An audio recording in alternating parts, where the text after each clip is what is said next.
Hello mga ka-Spike! Welcome to Rise Sports Network, ang bagong tambayan ng Pinoy volleyball fan. Malapit na ngang magtipon-tipon ang mga miyembro ng Philippine National Women's Volleyball Pool sa Lawag City, Ilocos Norte. Ayon sa ating source na isa sa mga player, sa July 3 sila nakatakdang tumungo sa Norte para simulan na nga ang paghahanda sa mga torneo later this year. Sa ngayon ay may 16 players na sa pool at lahat ng ito ay yung mga umattend sa tryouts na isinagawa ng Philippine National Volleyball Federation noong May sa Subic. May pagkabata ang composition ng team dahil nga maraming hindi naka-attend sa tryouts due to the pandemic and other issues. Nilinaw naman noon ni PNVF President Tats Suzara na magdadagdag pa sila ng 4 to 6 players upang punuan ang pool at ang nasabing slots nga ay ibibigay doon sa mga hindi nakadalo sa tryouts. With only a couple of days left before the training begins, magbibigay tayo ng suggestions na 6 players na tingin natin deserve to be included sa national team. As usual mga ka-Spike, personal opinion natin ito base syempre sa track record ng mga player na babanggitin at sa needs ng national team according mismo kay head coach Oji Mamon. Sa isang panayam matapos ang tryouts, sinabi ni Coach Oji kung ano pa sa tingin niya ang kulang sa team. We definitely need another setter and another libero because the current ones we have on the lineup are both young. So we need a veteran libero to beef up the team. Outside hitter, we have only 3, so we need 2 or 3 more. At dahil 6 slots ang pupunuan natin, we are allotting 2 for setters, 2 for outside hitters, 1 for libero, and 1 for opposite. Bago yan, siguraduhin nakasubscribe ka na sa Rise Sports Network, ang bagong tambayan ng Pinoy volleyball fan. Make sure rin na nakalike ka na sa video at nabuksan na ang notification button para lagi kang updated sa latest nating content. At setter, Kim Fajardo and Gia Morado. Tingin natin, kailangan talaga ng national team pareho itong si Kim at Gia, lalo na para sa parating na 2021 Asian Women's Championship that we will host this August. At least isa kay Fajardo at Morado ang naging setter ng national team in major tournaments for the past 6 years. And we cannot understate how important a setter is sa isang team. Kailangan may familiarity and chemistry na siya with her spikers. And both Kim and Gia have both leaps and bounds over Iris Tolinada and Camille Cal. Kung pwede nga ipasok natin si Rhea Di Maculangan to replace Cal, who as of now tingin natin malayo pa ang hahabulin sa mga ate niya sa setter position.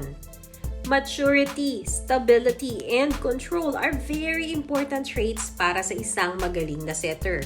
At yun mismo ang dadalhin ng pagdadagdag kina Kim Fajardo at Gia Morado sa national team pool. Sa outside hitter naman, wala naman sigurong kukontra that it should be Kalei Mao and Eliza Valdez na sa wakas ay we hope na makita nating maglaro magkasama for the Philippine team. Mao is still in Puerto Rico playing as an import at hindi pa malinaw kailan siya exactly makakabalik to play for F2 Logistics and hopefully the national team. Nonetheless, ang power at quality ni Mao ay undeniable at malaking addition ito sa national team kung sakali. She can match up with any player at the Southeast Asian level when it comes to attacking. Idagdag mo pa na mukhang naayos na ang papers niya to finally be allowed to suit up for the nationals. And good news if and when the PNVF formally lists the 6'1" power hitter on the roster. Samantala, si Valdez ay isa pa rin sa pinakamagagaling na players natin dito. Ang kanyang palo, service at volleyball IQ ay hindi matatawaran. Isama mo pa ang kanyang leadership, grit at veteran smarts na kailangan ng team na ito dahil puro bata ang mga naunang napili sa pool. Madaming matututunan sina Faith Nisperos, Ivy Lacsina and Micaela Belen dito kina Valdez at Mao, and getting the latter two is a big win for the Philippines both para sa present and sa future ng national team. At libero, tingin natin maganda ang kinabukasan ng tandem ni na Jen Mierva at Bernadette Pepito. Nakita na natin maglaro tong dalawa many times and naniniwala tayo na they are two of the best libero prospects dito sa bansa. At wala na sigurong ibang mas okay na maging teacher nila kundi si Don Macandili, who has etched her name as probably the most important libero natin in the Philippines in the last decade. Magaling talaga si Macandili at ilang beses na namin nasabi na we love how she never gets tired of going after the ball kahit gaano kahirap or ka-seemingly impossible.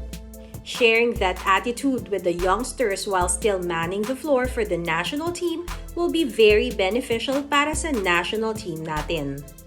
Lastly, at opposite, Din Santiago-Manabat. Solid na yung mga nasa list in Maylene Paat, Ea Laure and Alyssa Solomon.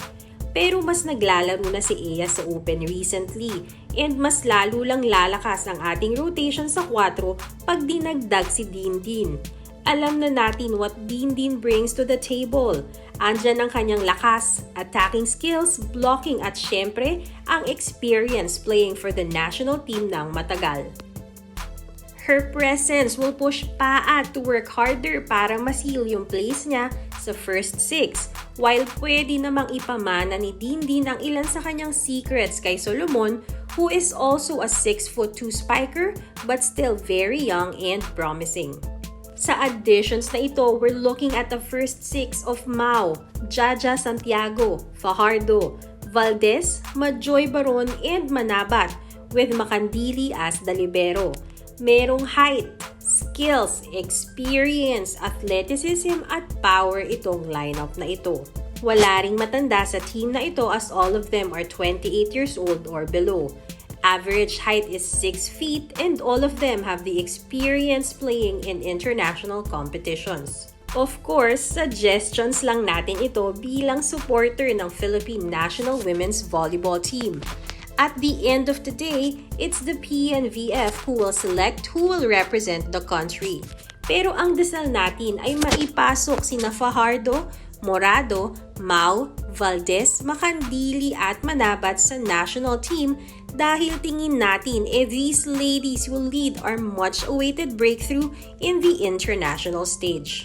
Kayo mga ka-spike, sino sa tingin nyo ang pwedeng idagdag sa pool? Meron ba kayong gustong palitan sa list natin? Tara na at pag-usapan yan sa comment section. Again, no foul words and baseless arguments po tayo. Salamat at hanggang sa muli.